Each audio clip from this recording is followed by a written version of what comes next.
തമിഴ്നാട്ടിൽ ഇനി Joseph Vijay versus Udhayanidhi Stalin പോരാട്ടം നടക്കും.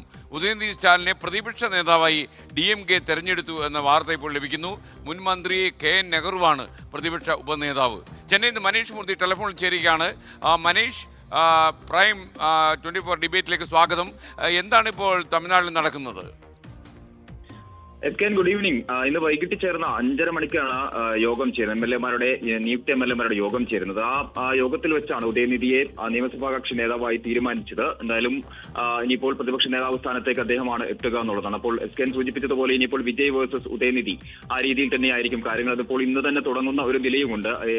തമിഴ് തായ് വാഴ്ത്തുമായി ബന്ധപ്പെട്ടുള്ള വിവാദങ്ങളൊക്കെ ഇന്നിപ്പോൾ തുടങ്ങിയിട്ടുണ്ട്. അപ്പോൾ അത് ഇനിയിപ്പോൾ വരും ദിവസങ്ങളിൽ എന്തായാലും കൂടുതൽ ശക്തമായി തന്നെ മുൻപോട്ട് പോകുമെന്നുള്ളതാണ് മനസ്സിലാക്കാൻ സാധിക്കുന്നത്.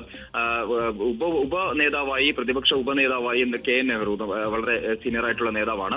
അദ്ദേഹത്തെയും തെരഞ്ഞെടുത്തിട്ടുണ്ട് എന്നുള്ളതാണ്. അല്പസമയം മുമ്പാണ് DMK-യുടെ അറിയിപ്പ് ഇതുമായി ബന്ധപ്പെട്ട് വരികയും ചെയ്തിട്ടുള്ളത്. അപ്പോൾ ഇനിയിപ്പോൾ ഉദയനിധി വേഴ്സസ് അല്ലെങ്കിൽ ജോസഫ് വിജയ് വേഴ്സസ് ഉദയനിധി എന്നുള്ള രീതിയിലായിരിക്കും കാര്യങ്ങൾ മുൻപോട്ട് പോവുക. വരുന്ന 5 വർഷം എന്തായാലും ആ രീതിയിൽ തന്നെ ആയിരിക്കും എന്നുള്ളതാണ് മനസ്സിലാക്കാൻ സാധിക്കുന്നത്. 5:30 മണിക്ക് ചേർന്ന യോഗത്തിലാണ് ഈ ഒരു തീരുമാനം ഇപ്പോൾ എടുത്തിരിക്കുന്നത്. SKN